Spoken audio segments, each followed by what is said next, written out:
From Tally to Cali. It's time to wake up. Wake up! Wake up! Warchant.com is your ultimate Seminole sports source. And this is Wake Up Warchant, presented by Vitamin Energy. The vitamins. The energy. Now here's Warchant.com's Aslan Hajavandi and Corey Clark.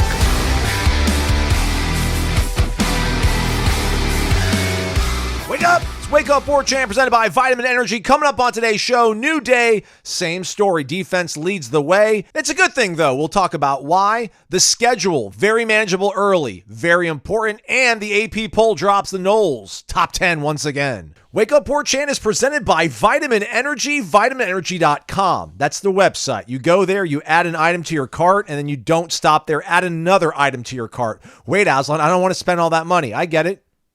I understand. Money's tight, for real. Put the promo code WarchantBOGO into your shopping cart. Warchant, B-O-G-O. You know what happens, Corey? You buy one and you get one. Free. Right. Well, that's the big point. Love it. Yeah, you buy one, you get one free. Love it. Noles helping Noles. Vitamin Energy, clinically tested, clinically proven. 260 milligrams, all natural caffeine, no sugar, so no sugar crash. And then depending on the bottle that you get, vitamins, nutrients. Helps make something in your life that you need to get better. I don't have any more Immune Plus left. I do that to get my immune a little jacked up here. But I think I feel a little bit better. Shout out to our guy Ben Spicer, showing up to practice early on Monday morning, covering practice. Maybe you guys like the video better. More wide shots. You could see everything going on. So shout out to Ben for doing that. I feel a little bit better. I will tip my cap to the Vitamin Energy Hydrate Plus, giving me the nutrients I need as well as the electrolytes that I need. Warchant.com gives you all that you need when it comes to being a Florida State fan. Use the promo code FSU1 and you'll get 2 months of access. Not for free, but for $1. I mean, that's fair, right, Corey? That is fair. That is fair. All right, plenty to talk about. Mostly from Corey's mind because he was at practice. I showed up for like the last 2 minutes of it and saw...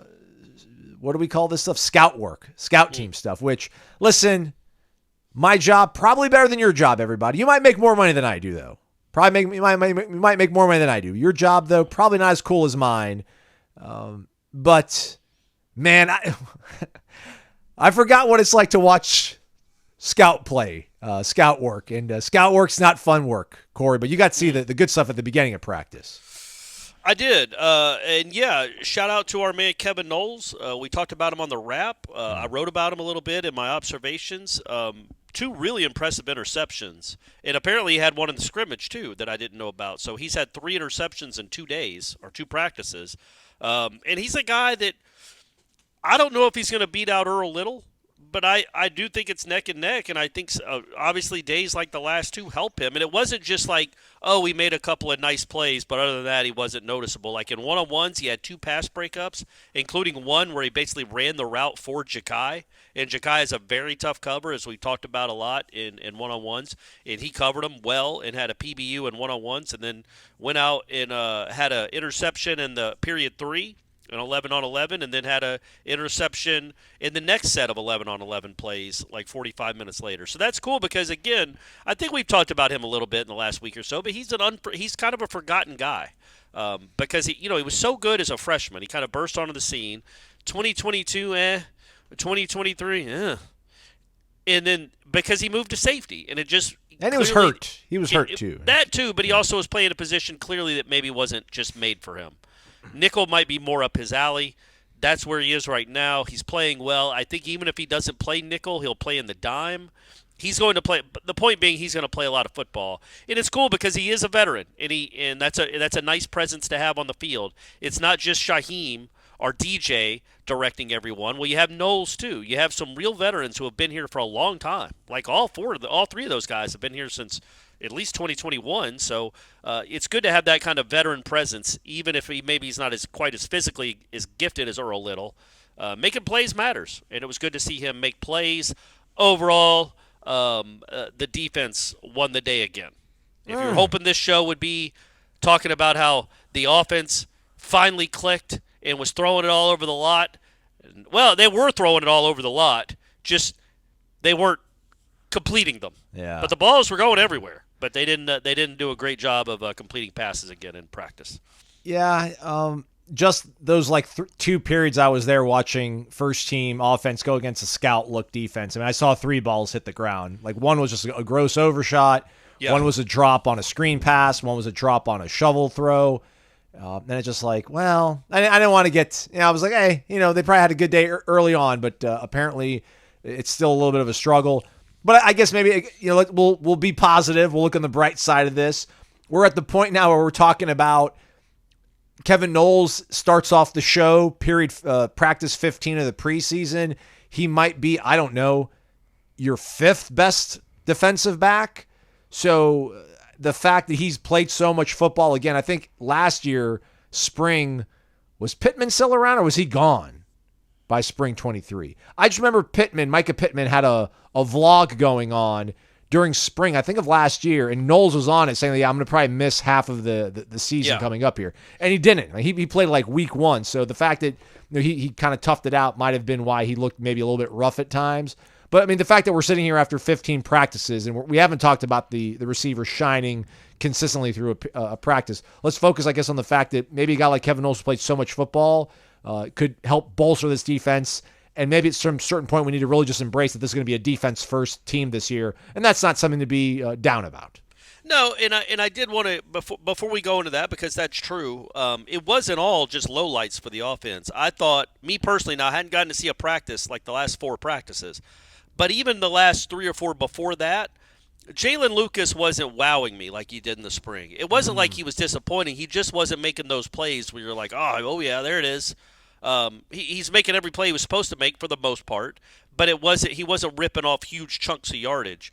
On Monday, he had like a 30-yard catch in one-on-ones, really nice catch. It wasn't a great throw. I can't remember who threw it. It wasn't DJ. It was one of the other 2. He came back and got it. Landed on the ground pretty hard. Nice catch, held on to it. He's tough to cover in one-on-ones, folks. And then he made a 30-yard, like, shoestring catch in 7-on-7. I think Kromenhoek threw it. Not a great throw. He's running to his right. He's running to his right. The ball's thrown behind him, like, at his shoes. He stops on a dime, catches it, spins, and just uses that Jalen Lucas speed to get to the outside. And you're like, oh, yeah, that's a big-time play from a guy that's going to be a part of this. Toafili had a touchdown catch in 7-on-7s. Again, it's those kind of guys. Landon Thomas was out there. He caught a pass in 11-on-11s. It's maybe not the receivers that are stepping up so much, but it is. There are other ways to skin a cat. There's an unlimited number of ways to skin a cat, apparently. Yeah. That's a gross saying, isn't it? Yeah. It's weird. Why would that even come into like our lexicon, parlance? Why would that be a thing? Who's skinning cats? What would you do that for? But But I also wanted to say a guy that I thought had a nice day, a really nice day overall, was Deuce Spann. Made a 75-yard catch over Shaheem Brown in one-on-ones. Now again, that's a pretty tough cover. Shaheem was playing closer to the line of scrimmage than he normally would on one-on-ones. He's a safety. But Deuce made a move, put his foot in the ground, and went behind him, and he caught the ball.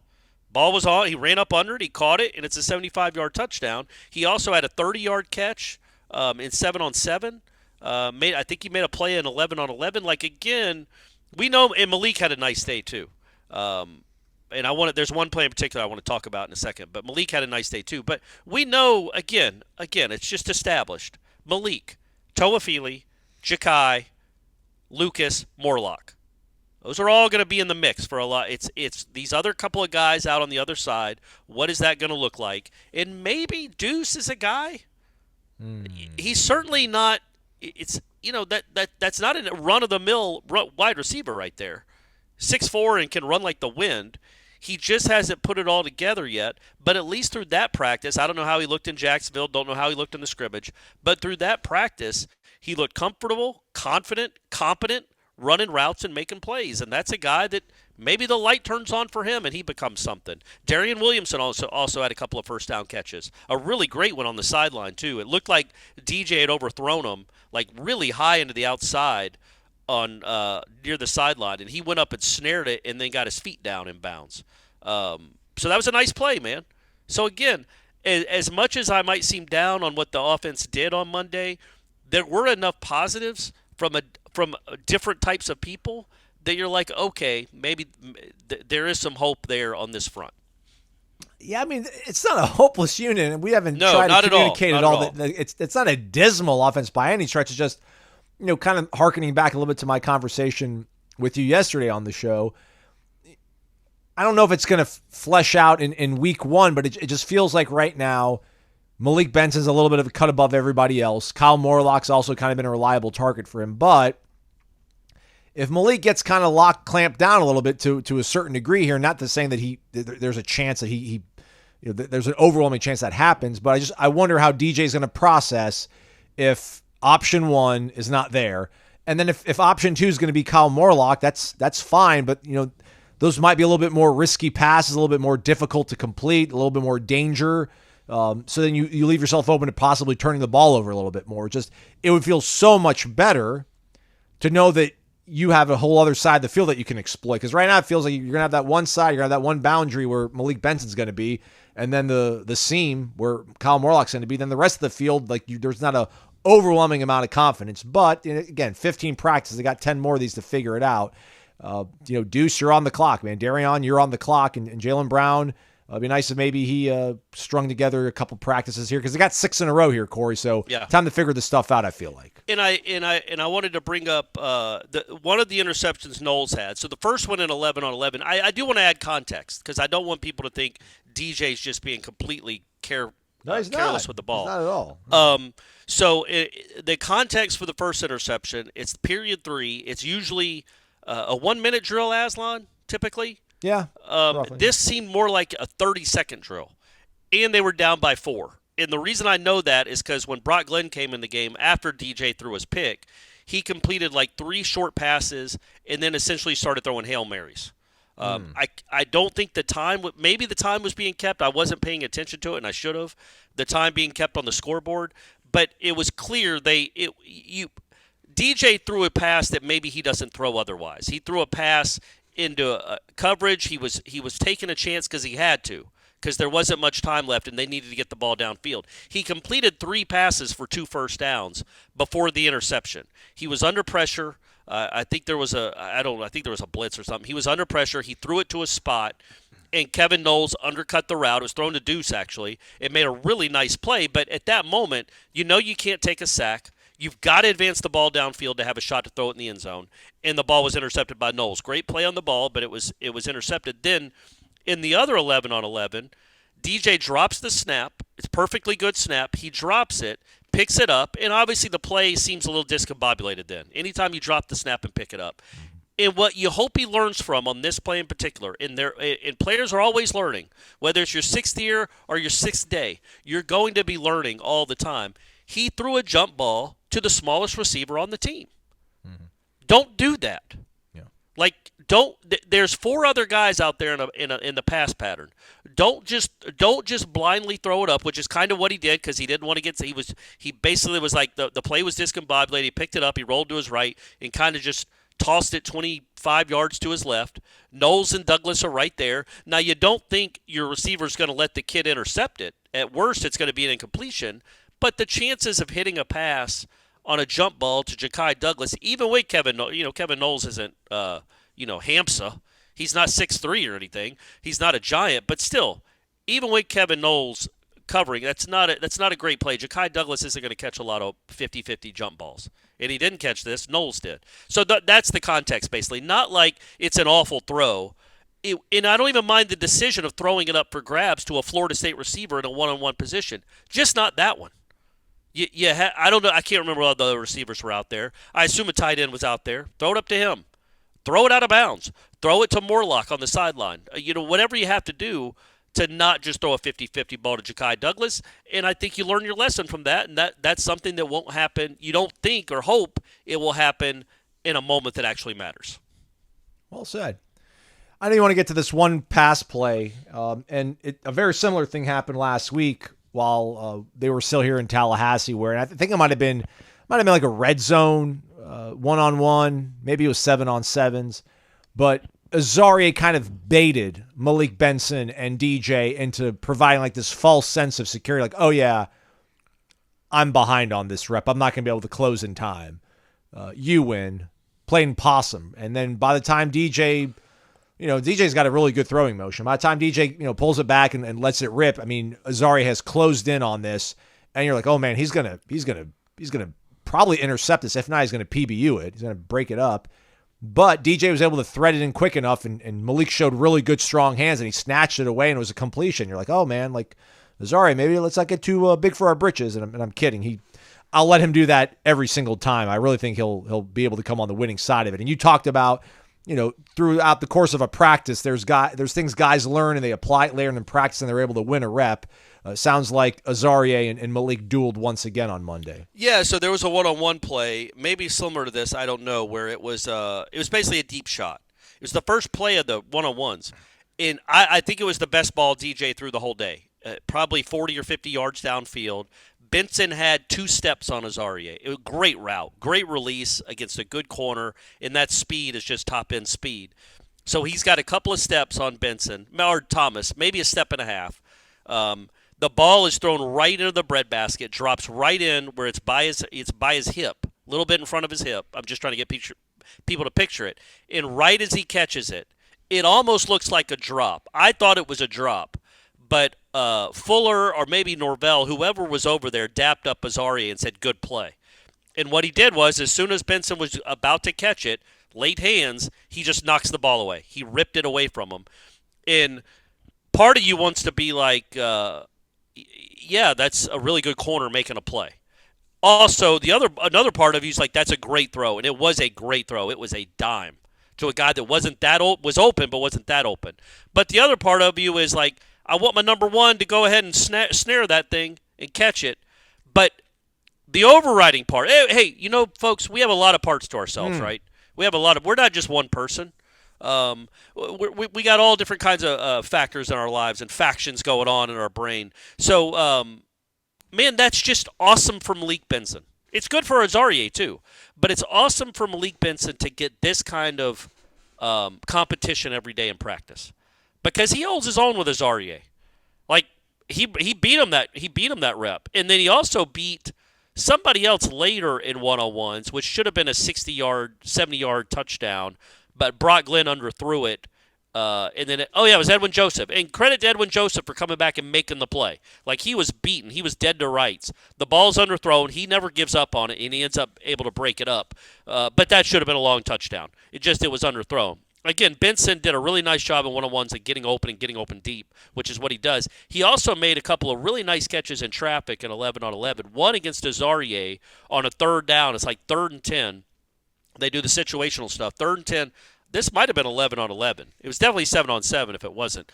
And it runs like a 15-yard route. I'm sorry.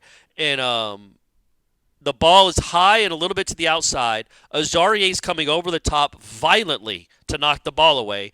Benson corrals it with strong hands, brings it down, and goes to the ground for a first down.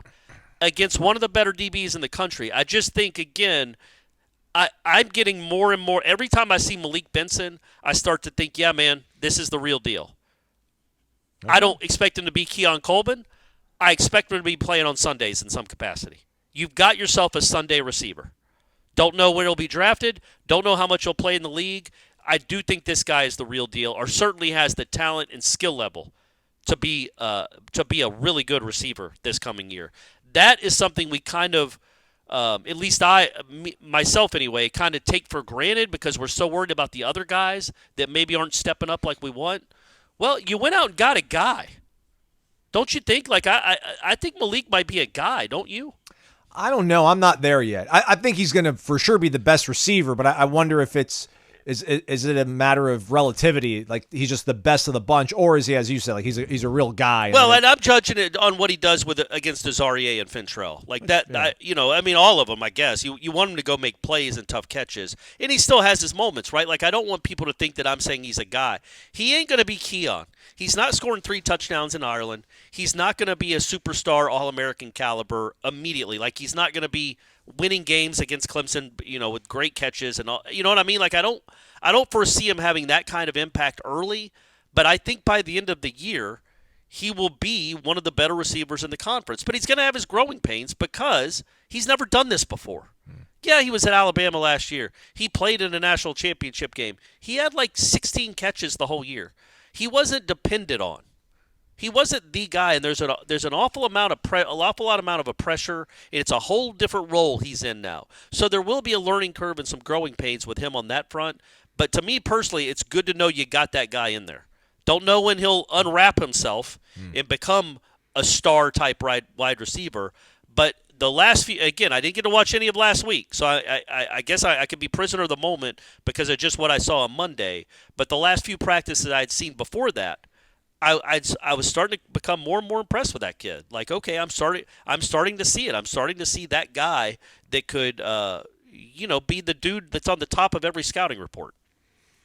At the top of every scouting report when you come to the city of Tallahassee, things to do is going to the Corner Pocket Bar and Grill and getting there early. Check out the lunch specials, Monday through Friday, 11 a.m. to 3 p.m. But on Tuesdays, it goes all day, all night. It's Taco Tuesday, everybody. Getting ready for trivia, which goes at 7 o'clock. Soft shell or hard shell, chicken or steak, your choice. The special goes all day long at the Corner Pocket Bar and Grill. 24/7. Go ahead. Sorry, Aslan, I'm going to interrupt you. If you're a Braves fan, like I am, sadly, because of what's going on this season, and you want to see him play on the West Coast against San Francisco, and you don't want to buy the MLB package, Corner Pocket has you covered, man. Little late-night baseball watching. You can do that at Corner Pocket because they're open till 2, and they got all the games. So wait, Bally Sports won't show road games? Oh, no, they will. I just don't have the I don't pay for the MLB package, so I can't watch the Braves here in Tallahassee because they're not it's not the local affiliate. And weirdly, the Braves weren't even on Bally's for like the last 2 months. They were having one of those negotiations where the Bally's was the cable company Xfinity anyways. Like, we're not carrying Bally's anymore. That's not what Corner Pocket is all about. No. Corner Pocket's about cold beer, hot women, hot dudes, cold beer. Great drinks, good food. Put that on a T-shirt, everybody. 2475 Appalachian Parkway, cptallybar.com, the website, Corner Pocket Bar and Grill. Corey, can we foist unreasonable expectations on a young man? Amari Williams, go be a baller this year, please. Can you do that for me, Amari? Is that mean? I don't want to put too much. I don't want to put too much pressure on that kid. But everyone's been talking about, what's up with Landon Thomas? I haven't heard about Landon Thomas. Man, Amari Williams, go do some stuff for me, man. I'm really excited about this kid, which is crazy because I thought he was a total kind of throw-in afterthought, committed really late into the game because he reclassified. Not a lot of schools were hot on his trail. I'm like, well, there's obviously a reason for these things. I need to stop giving all these coaches a benefit of the doubt because if you're a Division I head football coach and you weren't on Amari Williams' radar, shame on you. Kid's good, man. Kid's real good. He is. He was one that had a contested catch in one-on-ones. They didn't have many catches. He had one of them. He did drop another one that would have been about a 20, 25-yard gain in 7-on-7. Got open, though. Again, there are going to be some mistakes. There's going to be some drops, but he got open. He continues to, I don't know, man, be noticeable in the passing game. But as we keep emphasizing, there's so much more to tight end than going out and catching passes. I don't think in Mike Norvell's offense you want a glorified receiver playing tight end. You want a tight end playing tight end. And he's still got some work to do on that front just because he's been here for 3 months. He's not strong enough yet to be a productive run blocker, which is a big part of it used to be. I don't know with the position anymore, man. I mean, I know Kelsey's supposedly a good blocking tight end, maybe, but does it matter? Is Pitts for the Falcons? Are any of these guys that catch 90 balls Kittle a year, is. Kittle is, man. Kittle is, yeah. Maybe Kelsey isn't. I don't know. There's such weapons in the passing game, though, that it's almost like, well, I don't care that he can't block well. I just think when Antonio Brown couldn't block well, and he was the best receiver in the league for 5 years until he went crazy. So, like, maybe that's like where the position is going. But I agree with you in the sense that he's always making plays, always, and it's noticeable. And whether he does a lot this year or not, man, and he could. I'm not regulating him to scout team, but he is going to be a player. Relegating him. What did I say? Regulating him? Yeah. Regulating him. Regulators mount up. Yeah. What movie, Aslan? Young Guns too. You blew it. Yeah. But yeah, I'm not relegating him to scout team, but I don't foresee him being a big factor early because of the physicality of that position. But they definitely seem to have themselves a player there. I could see if this offense doesn't get going to the expectations that Mike Norvell has in his mind for them midseason, I could see him throwing this kid out there and being like, I don't care. Figure it out. Like, you're supremely talented. I'll take some lumps with you. And not so much between the 20s, but like inside the 20, I feel like. You could because he's talked about guys like Brian Corney's going to help us win games, and this guy's going to help us win games. I think there's going to be moments in games. There's going to be certain plays that he likes, and people have no idea who 40 is when he trots out there on the field, that I think he might be able to take advantage of it at certain times. So I'm not saying like huge, I just think there'll be loud moments. Maybe not a lot of moments, but when he's out there making an impact, I think it'll be loud. I'm hoping. Yeah, hey, I'm with you, buddy. I'm not with you in that I think that'll happen, but I'm with you that I hope it happens for sure. But yeah, I mean, I was thinking about that too. Like last year between Jaheim Bell and Morlock, I think Morlock had 19 catches. I'm gonna assume Jaheim had like 30, 35, so 50 something. Like, is there a chance Morlock could catch 50 passes? I just don't know if there's anybody else that's a viable option early at that position. Landon Thomas, as we talked about, had been limited. He's back now. He practiced on Monday. The other guy that's making a lot of catches is a true freshman that skipped his senior year of high school. And then Brian Courtney, who was playing linebacker at this time last year. And then Jackson West, who we foresee more of as a physical run blocker than a weapon in the passing game. So I feel like Morlock, unlike splitting catches with other tight ends, I feel like he's going to have 80 or 90% of them. 58 catches between Jaheim and Morlock. 39 for Jaheim, 19 for Morlock. And don't forget, Biscuit was around here last year. He had 11. Huh. So yeah, I'm going to put the over under on Morlock catches at 50. Ooh. I mean, I am high on that kid. I think they like the only problem I would see is they're maybe not passing it as much as they did last year overall. So there won't be that many receptions out there. But I think unlike Jaheim, who it sounds like had half the catches last year from the tight end's position, Morlock I think will have 75 or 80% of the catches from the tight end position, just because there's not a lot of proven pass catchers behind him. But we talked about Amari Williams. I'm telling you, I was reminded again on Monday, oh yeah, that's Landon Thomas. Like, right. Dude, that's a different kind of beast. Okay. That's a different kind of beast at that tight end position. He can move. And it's good to see him out there healthy again. Is it by design, you think, that we're seeing Morlock not featured, but just seemingly involved more in the mix? You think it's by design, or is it something that DJ feels comfortable with as he, comes to grips with the controlling and being at the helm of this offense? Oh, I think it's both, but I think that's your biggest mismatch right now. He's the guy you can throw to even if he's not open, in my opinion. Maybe Benson gets there too. Like last year you had two guys out wide that it didn't matter if they were covered or not. You expected them to catch it if you threw it to them. You don't really have any of that this year out wide yet. I think 84 is a guy, just judging from the first 3 weeks of practice or whatever it is, that's a guy that DJ trusts wholeheartedly. Even if he's not open, he's going to go make that catch for me. If he's not wide open, I mean. If I put it in a spot where he can catch it, he's going to go catch it. But, yeah, I also think that's what Norvell – I think Norvell thinks he has a weapon there now. It's going to look different than Jaheim, like we talked about. It's not going to be Wildcat. It's not going to be I wouldn't think a lot of screen passes like they did with Jaheim necessarily. It's more down the field, down the seam, traditional tight end type stuff, but I think Morlock is going to be a big-time weapon for them. Speaking to Norvell after practice, again, like I didn't get to see a lot of it, so I didn't kind of ask her for any particulars. And I didn't get to hear any of it because of that truck. Out of control. Yeah. What were they doing, Aslan? It was a water truck, right? I thought you went and did some investigation. I did. It was called Hydro X, was on the side of the truck, but it was making the sound of 100 lawnmowers. And then I went and walked around to the side, and I guess it was putting some water into a pipeline. Like it was putting water into the earth. I don't know where the water was going. Like if it was going, I assume it was going to another pipe. Hydro Excavators, by the way, Corey. Hydro X is a leading expert provider of hydro excavation services. So they're excavating water. They're moving earth with water. It sounds like instead of using like a backhoe or some kind of heavy machinery, it sounds like they're using water to blast through some of this stuff. You can tell this is like my briar patch. I love this stuff. I know so much about excavation and just moving dirt around. Moving earth. It's just what I do. Okay, well that makes sense then because it was so loud. Blue collar Clark over here. Yeah. I thought it was a water truck that was giving the players water as they walked back to the locker room.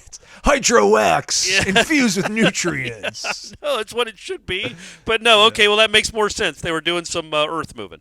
But yeah, I didn't get to hear Norvell. So what did he say? Well, so again, we heard him talk about earlier in the preseason about they put a lot on DJ's plate, and now they're at the point where they're kind of honing in a little bit on Georgia Tech. And I asked him about is the point right now, is it giving DJ enough that he knows that he can manage it as a coach? Because your job right now to give DJ enough that you know you won't overwhelm him and he can manage it, or is your job to basically make DJ able to manage everything you want to throw at him? And he pretty much was like, no, it's the former. It's not the latter. We gave him a lot. We are now we've a big menu. We're going to start paring it down. We know what he's comfortable doing, and we have a good sense of that, and we're going to have to ride with that.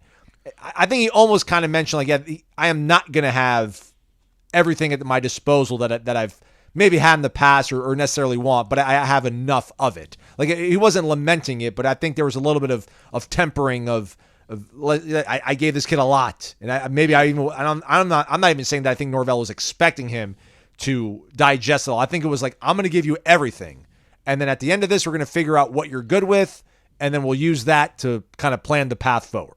Yeah, I think it's a lot like what he does with the true freshman, right? Like he made no bones that he threw everything at H.A. Duffy. Now, it didn't work in that case. He also threw everything at Brock Glenn immediately, just like they're throwing everything at Cromanhawk. They don't take it easy and they don't spoon feed him. You certainly wouldn't do that with a guy that's playing his fifth year of college football. But you're right. I think by this point, certainly by the middle of this week, as they really start to dial into Georgia Tech, they are going to come up with a plan and understand, after watching DJ for a full spring and then watching him for these 3 weeks, 2 scrimmages, although we don't know how much he played in the scrimmages, what exactly he feels really comfortable with, and go from there and then build upon that. Like there's definitely some things he probably isn't all that comfortable with still yet. It just takes reps in at bat, like live reps. And then there's also stuff that they feel really good about. So yeah, I think they're probably tailoring it to him, and that's what Norvell even said after the scrimmage, right? That they've adjusted to him some, and he's adjusting to the offense some, and they'll meet in the middle. But yeah, that's what good coaches do. You figure out what the most important player on the team, which is your quarterback, what he feels the most comfortable in and what he does well. That's what you give him. You don't make it hard. You try to make it as easy as possible for those guys. And I thought Jimbo. We've talked about this a ton, but Jimbo with true freshman EJ did a great job with that. I thought when he was thrown into a role with Ponder got hurt, like the Gator Bowl. When did he won that Maryland game that he won at Wake Forest as a true freshman, and then I thought he did a horrible job with that with James Blackman. Yeah, where it didn't seem like he took any of. He's just like, this is our offense, run it. And that didn't work out well. So I think Norvell will be much more, not that DJ is true freshman EJ. Like DJ understands conceptually college football. He's seen everything more than a true freshman ever could. But yeah, I think you tailor your offense to him.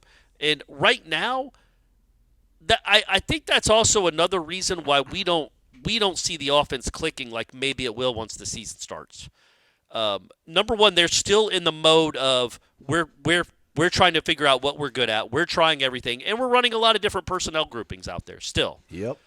Also, the defense does kind of know your playbook, and it is comfortable and familiar with all these concepts. And you're playing a secondary that is very experienced and veteran and smart.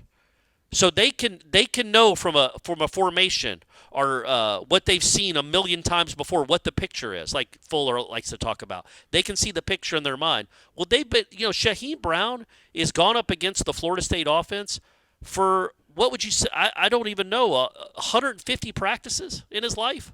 Right. So he's probably seen over 1,000 route combinations, more than that.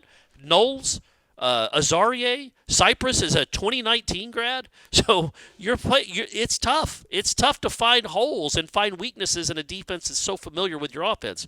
Georgia Tech, they can watch as much film as they want. They haven't had any live reps against this. They don't know what it's like at full speed like these guys on the other side do. So that is a factor too, is why the defense should be ahead. They're much more familiar with the offense. Yeah, just looking at this schedule, you kind of hope if they can get through most of September. You know, that SMU game's probably gonna be a little tricky. Memphis is gonna have a good offense, but just like in terms of like the defense you're going to be going up against, Boston College, they've retooled everything when they lost Jeff Hafley, and Georgia Tech obviously bringing in a new defensive coordinator.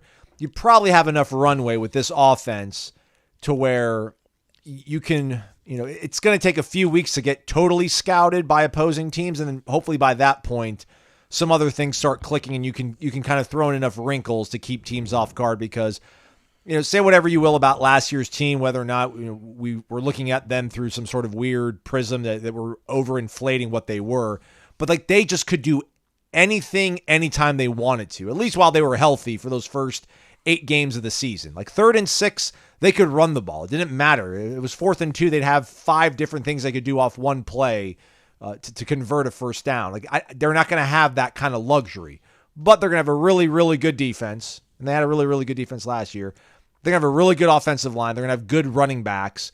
And they've got a guy that's played enough football that if he gets them in enough right plays, they'll be fine. And they can probably kind of, weather the storm, if you will, the first 3-4 games of the season. And then from then on, we'll see how everything else shakes out across the country. But, feel good right now. Feel good. I also think it's a good point you bring up about the first 4 opponents is, look, none of those games are gimmies. I've talked about that ad nauseum. Like they're not gimmies. You could lose all. You're not going to lose all 4, but you could lose any 4 of those games. But those won't. None of them will be good defenses. Like we have no idea. We don't know exactly what these teams are going to be. I'm confident that Memphis, SMU, Georgia Tech, and Boston College won't be any of the top defenses you face this year. And Cal. Don't forget Cal's in the mix there in their first. So Cal's the 5th game? They're the 4th So the first game. 5 teams you play. You got Tech, Boston College, off week, Memphis, and Cal. So Cal's and then your 4th SMU game. after that. Yeah, SMU's the 5th game. Yeah. So those first 4 games, then you throw SMU into the mix as the 5th game. Those might be, other than Charleston Southern, the 5 easiest defenses you face. You know what I mean? Or they're in the conversation. Yeah. It's not Clemson. It doesn't have the talent of Miami. Florida's going to have at least some talent on defense. They might not be any good again, but they might have some talent. Like those are 5 pretty soft defenses as far as giving up points and yardage, at least looking from last year. So that as you're going through growing pains and learning curves, well, it's nice you're not starting off with Clemson. Mm-hmm. You get a time to kind of grow into it. Now, you want to win these games, clearly, but you have to assume the offense will continue to get better each week, and it's nice that it starts out. You go from the Florida State defense that you faced for 30 straight days to those 5 teams. Well, that should be a lot easier, right? That's like an on-deck hitter who swings with one of the weights on his bat, takes it off, and goes in, and now the bat feels really light. I can swing, you know what I mean? That's why they do that. So the bat feels even extra light and extra quick. And they have a quicker swing. Like I feel like that's the same way here. You're playing weighted down right now against a really good defense. Starting in Ireland, you take that weight off, and now you see what your offense really is. Because it will not face a better defense probably all season. And it just so happens it's had to face the best defense it's going to face all season 30 days in a row. So let's see what it does to teams that don't have Darrell Jackson and Patrick Payton and Marvin Jones and Azarie and Cypress and Shaheem. Let's see, and haven't played this offense for 200 straight days. Let's see what that looks like. So I'm starting to get a little more optimistic, even though it was not a pretty day by any stretch of the imagination offensively. I guess I'm trying to talk myself into believing this offense can absolutely be good enough. I just want to see it against somebody that's not Florida State. You're welcome. Look at me providing positive context. Hey, speaking of defense, Aslan. Yeah, we spoke to Adam Fuller.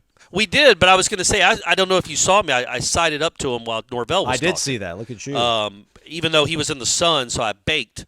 I went over there because he was wearing a hat. He was. But it was one of those hats that has the trucker clear, hat. like, Trucker mesh. hat. Got the mesh in the back, yeah. Yeah, so I was like, well, I'm like, you're not blocking the sun, big guy, with that hat. He's going, I know. He goes, we were inside most of the day, so that's why I wore this hat. And then also he sprays his head. The bald guys are always thinking about stuff like that, folks. But I asked him, what I really wanted to know was the communication. Like, how does it work? And he said... The dot helmet? The dot. Okay. So I started asking him about that. He said there are 5 players that are designated to be dots before a game starts. So there are 5 helmets, but only one obviously can be in at a time. So the helmets are designed specifically with a dot for that player. And I'm like, yeah, but and he was not giving me names on who the dot is. I'm sure I didn't ask. I don't know if it's a secret.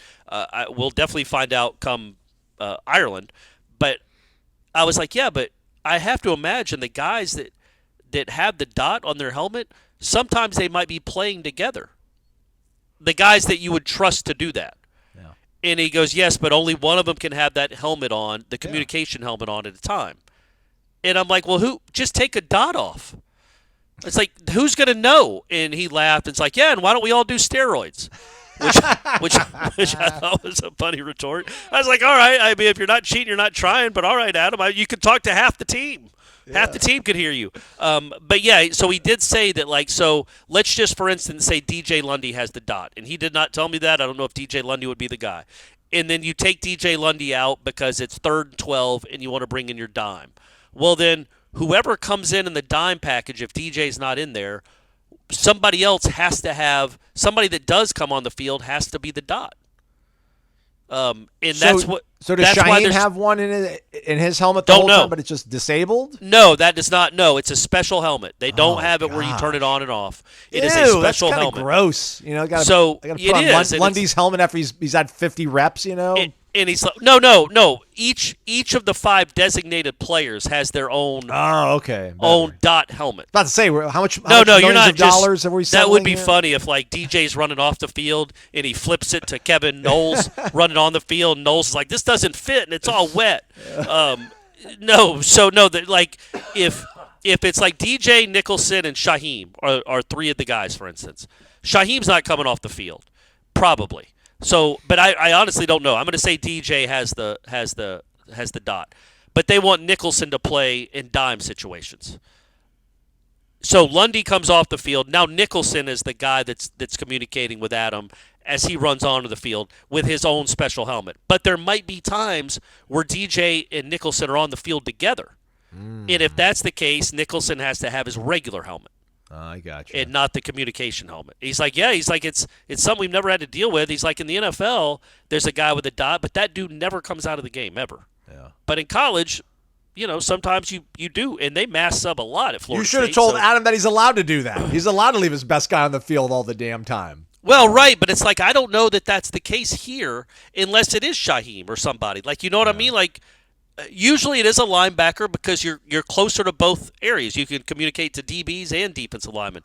I don't know how Shaheem could communicate to Darrell Jackson if he's 25 yards behind him in a loud stadium. But that's what they've been working on. He said they've been working that in the scrimmage. He said also, I asked him about communicating before the play once the call is in. He goes, yeah, actually in the scrimmage. We got the call in, and then I told the dot, hey, look for this because this looks like what they're lining up to do or something along those lines, and it worked out, and they made the play.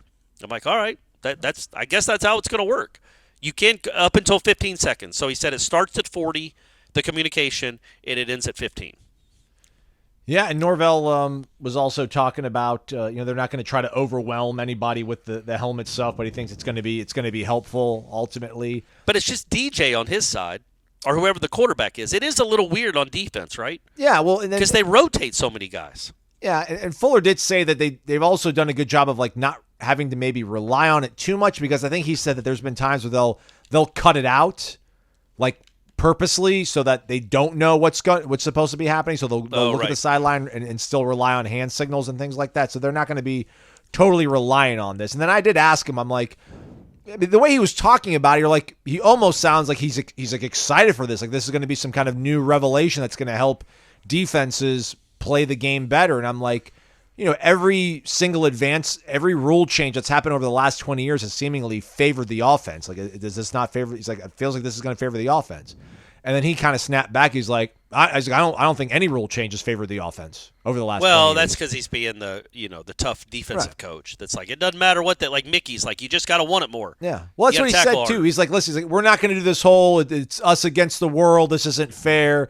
He's like, we're going to figure out the rules. He talked about, I think, even maybe before practice on Monday or maybe Sunday, they went and looked at targeting calls, how to tackle properly to not get targeted, like how to tackle the quarterback and not go low to not draw a penalty for that sort of stuff.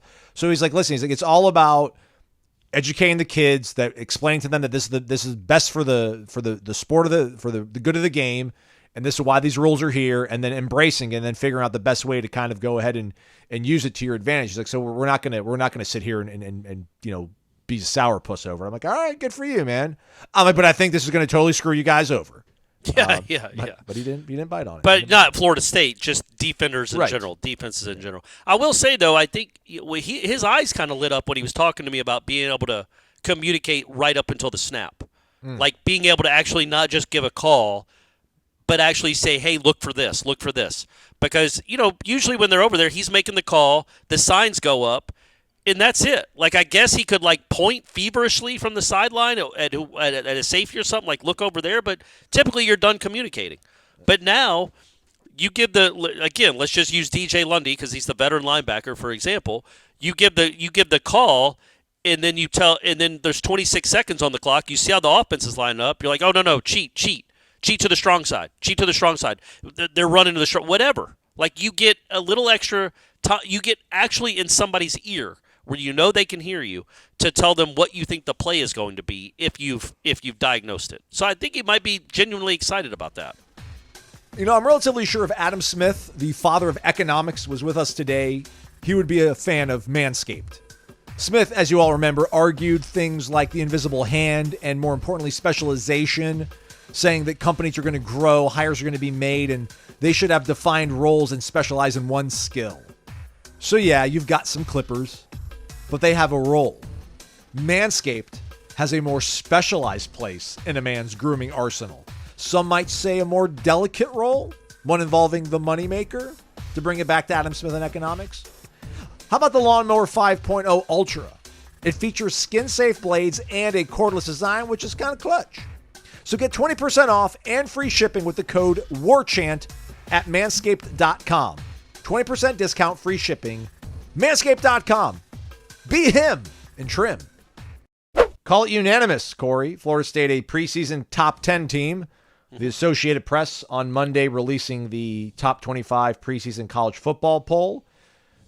The defending national champs, Michigan, one spot ahead of Florida State at number 10. Florida State, the only ACC in the top 10. Clemson is 14th. Actually, I should start with this. Notre Dame is 7th. So these are teams that Florida State's playing that are preseason ranked. So Notre Dame is 7th. Clemson's 14th. Miami's 19th. That's a wrap, everybody, in terms of who they've got on the slate that's preseason ranked. No. Georgia's 1, Ohio State 2, Oregon 3, Texas, despite the loss of special running back C.J. Baxter, they're number 4. Alabama 5, Ole Miss 6th, Notre Dame again 7th, Penn State 8th. I think they're just someone's contractually obligated to put Penn State in the preseason top 10 every year. But that's where they are, right? Don't they usually finish around 9th or 11th? Well, it's because they're always preseason ranked 10th and they lose 2 games and everybody. Well, they're 10-2. They're perpetually 10-2, but that's good enough for 8th. I mean, they seem like the most reliable ranking of anybody because it's like what they're going to be. They're always going to lose a couple of games and not be competitive against the best teams on their schedule, and they're going to beat everybody else. So there's some reliability there. Like Florida State, we have no idea. Michigan, absolutely no idea. what they're going to be. Obviously, Georgia's probably the most reliable. You know they're going to be very good again this year. Ohio State too, but yeah, Penn State. It's like if I was a voter, they would be automatic number 9 every year. Just number 9. They're going to be in the playoff probably, or right on the cusp of it every year as long as he's there. I don't think they're going to win a national championship while he's there. But it's hard to win national championships in general, Aslan. He gets them into the top 10. I think he's a pretty good coach. By the way, our friend Matt Miller, remember him from ESPN? Thought Millar. Miller. Millar was Jeff Cameron's old producer. Oh, your guy, Matt Miller, the draft guy, Matt Miller. So when ESPN showed the the AP top 10, and you just read the top 10, or Georgia, Ohio State, Florida State's 10th, he goes, I'm going to say Michigan and FSU are too high. Michigan, questions all over the offense. FSU, replacing top 3 offensive players and top 2 defensive linemen. Can't wait to see the replies, and then a peace emoji. And I didn't look at the replies. I don't know that any Florida State fans were mean to him or anything, but you can't argue with that logic. Like I can understand why somebody looking from afar or even in close maybe would think, okay, you're ranking them 10th. They lost all of their offensive production. All of it, to go along with 2 of the top 10 defensive linemen in the draft. So, and then, 6 other guys off that defense. So it's like I can understand why there would be question marks. But I think, again, like I said last week when the coaches poll came out, I think it's a very good sign. It might be smoke and mirrors. I do not think so because I don't think Norvell is a smoke and mirrors coach. I believe in this program, and I believe that it's stable. But it is a very good sign that you are being ranked in the top 10 after losing all that talent. I just think that shows that the rest of the country, coaches and media, not that it matters, it's a preseason poll, I get it, but they believe in what's going on down here. They believe in it. And why wouldn't they? The guy has proven it the last 2 seasons. Shout out to Adrian, an FSU fan, who replies, as an FSU fan, I don't totally disagree with you. I think 7 through 15 are all pretty interchangeable depending on who you ask. Meanwhile, Bill says, well, you wouldn't shut up about saying FSU didn't deserve to make the playoffs, so not surprised you're already pushing the ESPN talking point of minimizing the Seminoles. Okay. Hey, that's a fair counter. Splits, yeah. It's a fair. Hey, I think both of those are fair. I don't know if I'd classify it as him not shutting up, but he did say Michigan would beat Florida State by 40 if they had played in the Rose Bowl. So that will always be something he said. Also, a reminder, I should have said this at the beginning of the show, but if you're a subscriber of warchant.com, you should make your way over to the Play Store, if you're the Google Play Store or the Apple App Store, and download the new On3 app. Maybe you've been using the Warchant app that Gene Williams was like ahead of the curve on getting an app made for his website a long time ago. Like nobody else in the game really had one. But that app's been struggling for a while. It's been tough to navigate and read stuff using that app. But the On3 app is a much, much, much cleaner experience. You will not have as many obtrusive ads in the way, things of that nature. It's easy to get to the forums, check out the Tribal Council. It's easy to jump back and forth to read stories from Corey and I or things of that nature. So it's totally free to download the app. Give it a whirl. Again, if you were flummoxed when we first made the transition over to On3 and you were like, golly, I can't do this anymore, I'm going to open it in Safari or Chrome all the time. You can download the app. And you can also customize it so it won't have the On3 logo. It'll have the Warchant W. But it still will say On3 app, which, how come I can't change the name of my apps on my phone? I don't know. It's a question for, Tim Cook or whatever at Apple doing their thing. So that is that. Don't forget, use the promo code FSU1 for 2 months of access to warchant.com for only $1. We'll go out to practice. We're supposed to have, we don't know if it's been finalized, cemented, but there is supposed to be something going on in Dublin. Probably Friday. Sounds like Friday's what we're targeting. We're targeting Friday night in Dublin. Yes. We'll get it out to the masses when it's completely confirmed and cemented. But we are, and it will be a bigger venue. It has to be. It couldn't be smaller than the one in New Orleans. Howlin' Wolf. In 22. It's impossible unless we all met in a phone booth. And they don't make those anymore. Maybe they do in Dublin. Probably not. Probably not any phone booths over there. But yeah, so it'll wherever it is, whatever this venue is, it is purported to be much bigger and much more welcoming for a lot of Florida State fans on Friday night. Boom, there we go. We'll be out at practice again. I think I might wake up early and be a grown-up and go. Yeah, you sound better. You feel better? Yeah, man. All right, good, buddy. Good. And then we'll have Seminole headlines. Jeff Cameron, Irish O'Fell, Corey Clark, all in studio from 1 to 3 o'clock on 93.3 FM, as well as Warchant TV. That's our YouTube channel. Subscribe to that. Hit the thumbs up. Leave us a 5-star rating and review. He's Corey. I'm Aslan. Thanks for listening to Wake Up Warchant, presented by Vitamin Energy.